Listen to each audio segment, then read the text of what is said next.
Pedro, es un placer hablar contigo porque nos hablarás del futuro. Woody Allen decía, el futuro me interesa porque esencialmente va a ser el lugar en el que voy a pasar el resto de mis días. O sea que me interesa bastante, ¿no? Hablar del futuro no es futurología, sino que hablar del futuro desde tu perspectiva, desde tu experiencia, es hablar de métricas, es hablar de tendencias, es hablar de estudios, es hablar de opiniones de mucha gente, ¿no? Y por tanto es tener algunas orientaciones basadas en hechos reales. Tú eres CEO y fundador de Opino. Opino es una consultora de innovación global.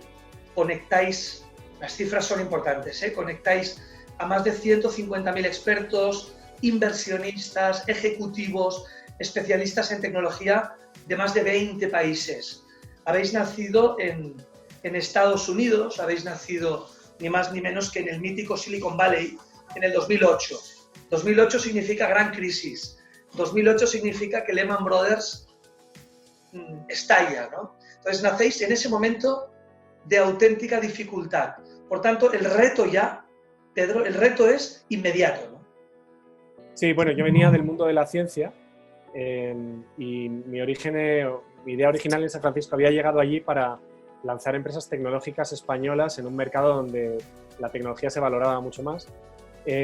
Decidí lanzar Opino en el año 2008 porque me dio la impresión de que el tema de la innovación se iba a convertir en una variable estratégica para las grandes compañías. Transversal, ¿no? Para todo el mundo. Sí, y el ritmo de transformación estaba aumentando, con lo cual las empresas, para poder sobreponerse y seguir siendo relevantes en la economía del futuro, pues necesitaban empezar a transformarse e invertir en innovación. Básicamente lo que pasaba antes del 2008 es que de innovación se hablaba en el departamento de I+D. Muy pocas empresas tenían innovación reconocida dentro de la empresa. Eran los raros de cada compañía. Sí, los del boli y la planta. Los disruptivos, los de la libreta, el boli. Sí. Y a partir de ahí, pues todas las compañías han nombrado un director de innovación, un Chief Digital Officer, y han empezado a invertir muy fuerte en transformación digital y en innovación. Oye, tú eres ingeniero industrial por la Politécnica de Madrid, eres ingeniero nuclear, eso es muy potente, ingeniero nuclear por la Comisión Nuclear de Francia, por tanto, mucha dimensión tecnológica, Pedro, pero también hablaremos hoy de una gran dimensión humana, es decir, la transformación, todo lo que viene a partir del post-COVID, esta nueva era que ya estamos a punto de vivir, o que ya estamos viviendo, es una nueva era en la que el mindset humano es fundamental, ¿no? Es decir, transformación digital significa transformación humana. Es un tema de mindset, de mentalidad. Bueno, lo que está pasando poco a poco en el mundo es que estamos inventando máquinas en las que vamos delegando parte de nuestro día a día, nuestro trabajo. Nos vamos quitando la parte menos humana de nuestro trabajo, lo más repetitivo, lo más automatizable. Eso hace que pues, las máquinas van tomando un peso más importante en la economía y el segmento que nos queda para los humanos es el que no hacen bien las máquinas, con lo cual nuestras habilidades humanas tienen que estar mucho mejor desarrolladas. Por eso siempre decimos que, por muy desarrollada que esté la inteligencia artificial, las dotes más importantes para los trabajos del futuro y para el liderazgo del futuro van a ser las dotes puramente humanas, la empatía, el trabajo en equipo, el poder trabajar con entornos mal definidos, la creatividad, este tipo de cosas. Las mal llamadas soft skills, que no son soft, sino que son hard. En definitiva, son competencias, son habilidades sociales, pero profundamente humanas, ¿no? O sea, estamos obligados sí o sí a ser más humanos que nunca. Sí, de hecho, hay muchos artículos que se han publicado recientemente sobre qué pasa cuando las personas empezamos a trabajar demasiado en remoto y pasamos mucho tiempo delante de la pantalla. Se está también analizando esto que pasa con los niños y es verdad que en función del entorno social que rodea a los niños o incluso de la clase social, ¿sí? el crecimiento que están teniendo es diferente. Y no es fundamentalmente por el contenido que viene a través de la pantalla, sino es por cómo se desarrollan socialmente fuera de la pantalla. O sea, ¿qué hacen cuando no están estudiando? Pues algunos están jugando videojuegos y otros están jugando en el parque o están interactuando con sus amigos o sus primos, ¿no? El que nos aseguremos de que nuestra vida social sea rica y que nuestras dotes sociales no se queden anquilosadas, sino que se desarrollen, va a ser importantísimo, ¿no? Hoy es a lo mejor un bebé de 6 meses gritando por ahí atrás y eso es vida, que lo tengo muy presente. Eso es vida en estado puro, ¿eh? Sí. Oye, por tanto, la relación humana, el networking personal, esta era post-COVID, necesitaremos a lo mejor reunirnos en espacios más reducidos, con menos aforo, con menos gente, pero el tú a tú, el estar cerca, sigue siendo un valor fundamental cada vez más, quizá, porque estaremos cada día más, Pedro, cada día más rodeados de máquinas. O sea, me imagino una persona sola con mucha tecnología, un ser humano con una habitación llena de robots. Por tanto, cuando veas a un ser humano, ostras, la ilusión va a ser inmensa, ¿no? Bueno, hay parte de verdad y parte que no en esa frase. Si nos imaginamos la tecnología hacia el futuro, siempre es una foto muy maquinizada, ¿no? Si tú ves la película Tiempos modernos de Charles Chaplin, el señor estaba en una fábrica y iba cayendo por los engranajes y así, ¿no? Y cualquiera que se imagine una fábrica ahora, lo único que ves son máquinas y engranajes. Es información que fluye. La tecnología, cuando evoluciona, tiende a desaparecer y por eso parece magia cualquier cosa que en el futuro veas cómo se hace, ¿no? Cómo se interactúa con la televisión. Todo lo digital parece magia, ¿no? Toda tecnología suficientemente desarrollada parece magia. Pero claro, al final es un ser humano solo o pocos seres humanos con magia invisible tecnológica, ¿no? Bueno, hay gente que lo que dice es que lo que estamos construyendo es una nueva generación de humanos que son superhumanos porque están supercapacitados por estas tecnologías. Tengo por aquí algún libro. Espera un momentito. Sí, por favor. Mira, te lo voy a enseñar ya que lo tengo cerca, pero para mí este es uno de los grandes expertos ahora de inteligencia artificial. Es un ejecutivo que ha trabajado en Google, en Apple, en Microsoft, en China y en Estados Unidos, y habla de cómo los oficios del pasado van a convertirse en oficios del futuro y vamos a ir sustituyendo tareas humanas por tareas de máquinas, pero no para anular al ser humano, sino para darle más potencia. Claro. Las máquinas van a hacer de máquinas con una enorme precisión y el ser humano se va a encargar de lo que a veces había delegado en las máquinas. El ser humano va a tener que ser humano al 100%, por tanto, estas habilidades cognitivas, empáticas, absolutamente fundamentales. La comunicación es una de ellas, ¿no? En vuestra empresa, en Opino, sois un modelo de innovación abierta, por tanto, Open Innovation. Estáis en 6 países, España, Estados Unidos, México, Ecuador, Argentina, Colombia, más de 200 personas en el equipo, ¿no? ¿Cómo coordináis todo esto, Pedro? ¿Cómo trabajáis? ¿Trabajáis de manera remota? Casi siempre, muchas veces. Sí, mira, nosotros en la compañía desde el principio nacimos muy deslocalizados y lo que hemos intentado siempre es que los valores de la compañía y la manera de comportarnos es lo que tengamos en común en todas las oficinas y en todos los proyectos, ¿no? De alguna manera que hay un ADN común que cuando un cliente trabaja con nosotros diga, mira, este es una persona de Opino. ¿Cómo lo definirías el ADN? Bueno, pues son 6 valores entre los que está el liderazgo, la creatividad, el cuidado del detalle, el velar porque nuestros proyectos tengan un impacto positivo, el desarrollar a los compañeros, pero cada una de estas cosas que parecen muy genéricas las hemos desarrollado con temas concretos. Entonces, al final hemos juntado esos comportamientos en un libro que lo hemos llamado el Opino Way, que lo repartimos muchas veces a los clientes y en nuestra web os lo podéis bajar, pero es que cada uno de nuestros consultores está certificado en ese Opino Way. O sea, pasan unos cursos en los que los entrenamos a vender como se vende en Opino, a formar como formamos al equipo en Opino. Es un sistema, es un método propio, ¿no? Sí, y esto está hecho para que las personas que nosotros tenemos trabajando para nosotros a tiempo completo, por decirlo de alguna manera, en cada una de estas oficinas por todo el mundo, sean exactamente un poco cortados por el mismo patrón.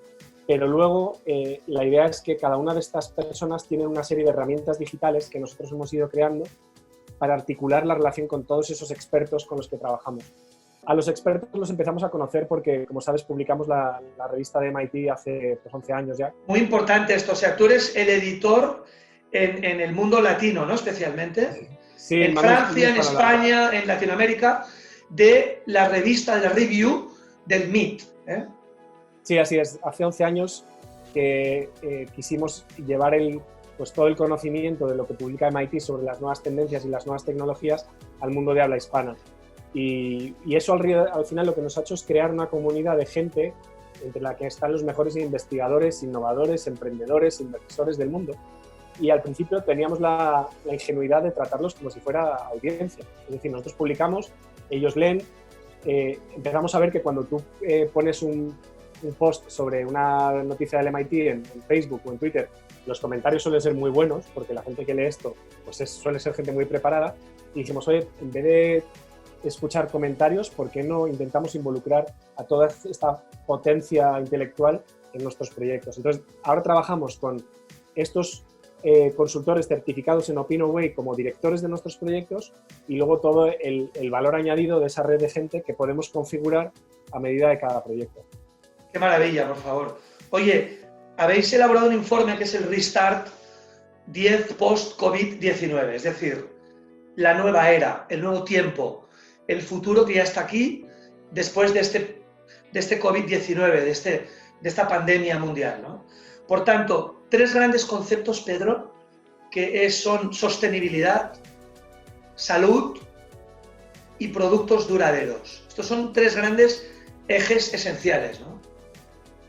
Sí, bueno, en general hemos destacado varias áreas en las que yo creo que instintivamente vamos a estar todos más pendientes en el futuro, ¿no? Sostenibilidad, le va a pasar algo muy parecido a lo que le pasó a la palabra diseño en los últimos años. Diseño se entendía como diseño gráfico, y ahora yo creo que todos tenemos una idea del diseño como algo mucho más holístico, que cabe la experiencia del usuario y cabe el diseño de servicios, ¿no? El design thinking, ¿no? Muchas veces el pensar, ¿no? Diseñar un pensamiento, ¿no? Cuando tú hablas de sostenibilidad, la gente tiende a pensar en ecología o en medio ambiente, pero la palabra sostenibilidad ahora tiene un significado muchísimo más transversal. Sostenibilidad significa que tu empresa no se muera en 2 años. ¿Cómo creas una empresa sostenible? ¿Cómo creas una ciudad sostenible? ¿Cómo creas un gobierno sostenible? Que ahora pues es también complicado, ¿no? Gran tema. ¿Cómo podemos hacer que las estructuras que estamos creando puedan soportar golpes y puedan ser resilientes y puedan generar un impacto activo para que pues, permitan que también sigamos creciendo como sociedad? Entonces, este tema va a ser muy importante. El segundo, la salud, pues obviamente por lo que nos está pasando con esta crisis de la pandemia, que es un resultado de nuestro propio impacto como especie en el planeta, pero por lo que nos está pasando y luego también por los avances biotecnológicos que estamos haciendo, en los próximos años van a ser una auténtica revolución en cómo entendemos la salud. En la salud, pues, incluyendo avances como en ingeniería inmunológica, edición genética o la penetración de la inteligencia artificial en nuestro día a día en el sector salud, o los puros comportamientos sociales y los protocolos que seguimos como sociedad para protegernos de determinados agentes externos como el coronavirus. Yo el otro día ponía un ejemplo. ¿Sí? Si España hubiera tenido un ataque nuclear, habríamos tenido un protocolo probablemente que ya está estudiado, ¿no? en el ámbito de la defensa, de cómo se ordenan las decisiones que hay que tomar, y entrarían en juego determinados poderes o determinadas herramientas para que todo esto suceda de una manera ordenada, ¿no? Porque esto se ha ensayado antes. Claro. Pero hemos sido un poco ingenuos pensando que este tipo de problemas no los íbamos a tener, y a lo mejor tenemos mal pensada la defensa de los países. Igual que sostenibilidad hay que entenderlo de una manera amplia, defensa no es defensa de otro país que nos invada, defensa es cómo hacemos un país sostenible o un territorio sostenible protegiéndonos por ejemplo, de un patógeno, o protegiéndonos de una erupción volcánica enorme, o de un tsunami, o de una glaciación, que parecen a lo mejor cosas ridículas, pero yo creo que esto ha sido un primer embate climático y nos tendría que hacernos replantearnos qué es defensa para un país y qué es sostenibilidad, y cómo podríamos crear los protocolos y los organismos para que las tomas de decisiones pues no dependan de un comité que se ha creado en un momento improvisado, porque no sabemos cómo actuar más rápido. Por tanto, el ejercicio es un ejercicio de repensar, es un rethinking, es un volver a pensar en las cosas que pensábamos que ya estaban solucionadas. Hay que volver a definir las cosas, ¿no? El tercer concepto, Pedro. Es solo un ejemplo. Lo que hemos intentado reflejar es que, como consecuencia de la crisis que se ha generado, la gente dice, oye, puede que pierda el empleo, puede que pierda mis ahorros, voy a refugiarme, es un poco, voy a entrar en modo guerra, ¿no? En modo guerra significa, pues a lo mejor me tengo que cultivar mis propias patatas, ¿no? y fabricar mi propia energía. Un punto de autarquía, un punto de autoabastecimiento, ¿no? Claro, y esto es una respuesta a una crisis, pero puede que no sea tan descabellado. Generarte tu propia electricidad, además también cuando tenemos otro tipo de iluminación y otro tipo de mecanismos de calefacción, pues puede tener sentido. Pero es que en muchos países se está empezando a pensar incluso fabricar tus propios alimentos, ¿no? Las granjas urbanas. Claro. Decimos, bueno, aquí en España tenemos mucha sol y mucho campo, muy bien, pero está muy degradado, pero a lo mejor consume mucha agua y a lo mejor la logística que necesitamos para transportar todos estos alimentos es absolutamente ridícula. Pues probablemente pensemos que también encajando con lo de sostenibilidad, pues puede merecer más la pena comernos una lechuga que hemos fabricado aquí que importarla de otro país en un avión y que incluso es más sano, ¿no? Pues esto pasa con la energía, pasa con los alimentos. Y luego lo tercero, que hablábamos de a larga estancia programada, es decir, que llevamos unos años de consumo desaforado en el que casi programamos los objetos para que se queden obsoletos y los tiremos a la basura, pues no podemos seguir generando basura a este ritmo y además, si tenemos menos ahorro, pues vamos a intentar que las cosas nos duren más.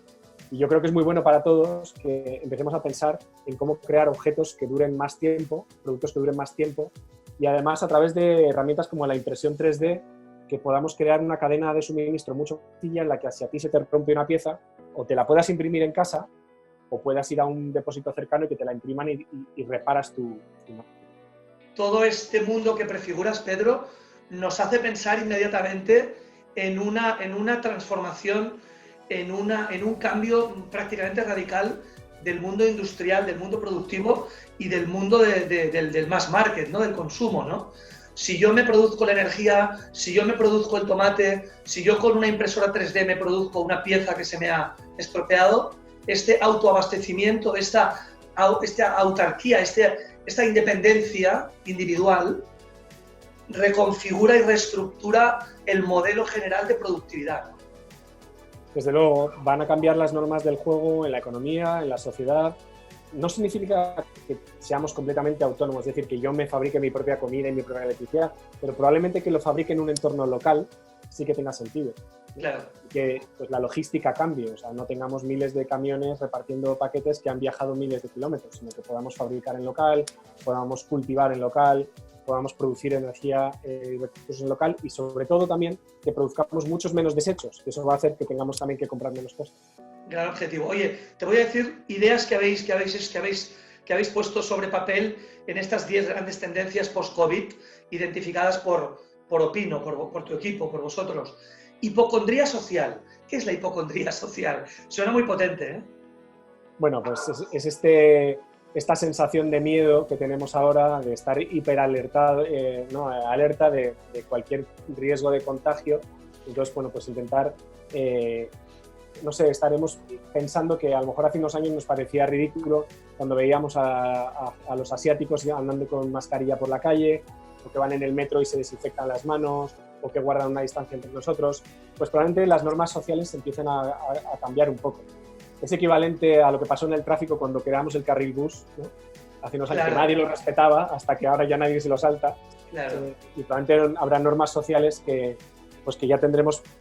Yo creo que al principio los primeros que lo hacen por una razón consciente, por ejemplo, por miedo al contagio, pero eso se pasa de generación en generación y se convierte en una conducta aprendida. Al final ya es como conducir el coche, que no sabes cuándo pones el freno y cuándo pones el embrague, ¿no? Ya es automático, ya lo has incorporado. Exacto. Luego hay un concepto que es economía del reconocimiento. Estamos hablando de reconocer a los nuevos héroes, al mundo del mundo sanitario, etcétera. ¿Qué es esto de la economía del reconocimiento? ¿Cómo se va a quedar este concepto? Bueno, yo creo que en el mundo tenemos ahora, yo creo que es muy importante decirlo, un desequilibrio entre el reconocimiento económico y social que tienen algunas profesiones o algún tipo de líderes y el que tienen otros.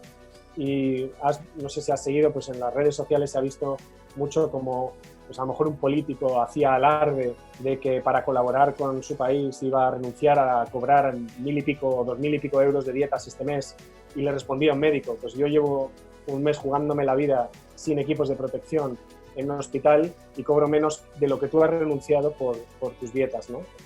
Mi cheque a final de mes no llega ni lo que tú has renunciado. Entonces, hay un desbalance, hay un desequilibrio muy grande entre la implicación personal y el compromiso y el impacto que tiene en la sociedad algunas profesiones y algunas personas y otras. Y yo creo que, espero, ¿no? Pero creo que siempre soy muy optimista, pero creo que el mundo va a ir hacia recolocar o reequilibrar esa balanza tan descompensada. habláis del servicio básico universal. ¿Cómo lo veis? ¿En qué consiste?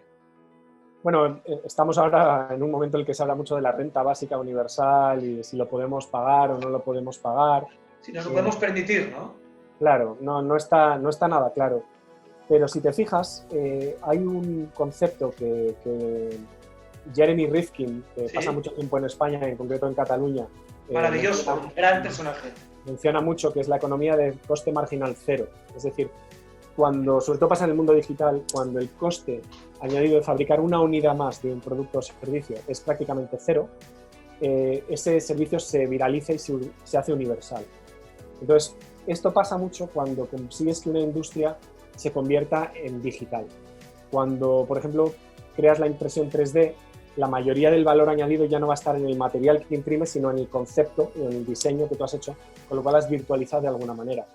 Cuando digitalizas el dinero y ya deja de ser billetes que se guardan en cajas fuertes y transportan en camiones de seguridad y se convierte en bits, pues es otro bien digitalizado. Y le ha pasado a los medios de comunicación, le ha pasado al entretenimiento, le ha pasado a muchas cosas. Entonces, cuando un medio se convierte en digital o tiene una mayor parte de su valor añadido en digital, el coste marginal es cero. Y nosotros lo que pensamos es que, bueno, ya no solo nosotros, está muy publicado por allí, pero cuando un producto tiene un coste marginal cero es muy fácil de universalizar, con lo cual debería ser muy fácil hacerlo inclusivo. Es decir, personas que no se lo pueden permitir, debería dárseles capacidad de acceder a él. Y es muy interesante porque en los próximos años vamos a vivir con fuerza cómo se digitaliza mucho más fuerte la educación, cómo se digitaliza el acceso a contenidos de entretenimiento, cómo se digitaliza la salud, la sanidad. Yo creo que ahí es donde está el futuro, que tú en Madrid te puedas transportar, te puedas educar, te puedas curar de una enfermedad, te puedas informar, te puedas entretener de una manera casi gratuita si estás pasando un mal momento. Muy potente.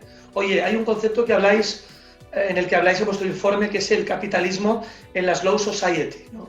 ¿Qué es la Slow Society y qué es este capitalismo en este contexto, Pedro? Mira, yo creo que vivimos, y yo soy un abanderado de la tecnología, y siempre vamos peregrinando sobre el progreso exponencial de la tecnología, ¿no? Y cómo todo lo que creamos en los seres humanos es exponencial, el crecimiento de las ciudades, el crecimiento demográfico, el consumo energético, la potencia de los ordenadores, etc., ¿no? Y creo que esta conducta exponencial e irresponsable nos ha traído en gran medida donde estamos ahora, ¿no? Tú sabes que un sistema muy dinámico puede ser muy inestable, ¿no? Por ejemplo, cuando un micrófono se te acopla, pues es un sistema que responde muy rápido, pero pues satura, ¿no?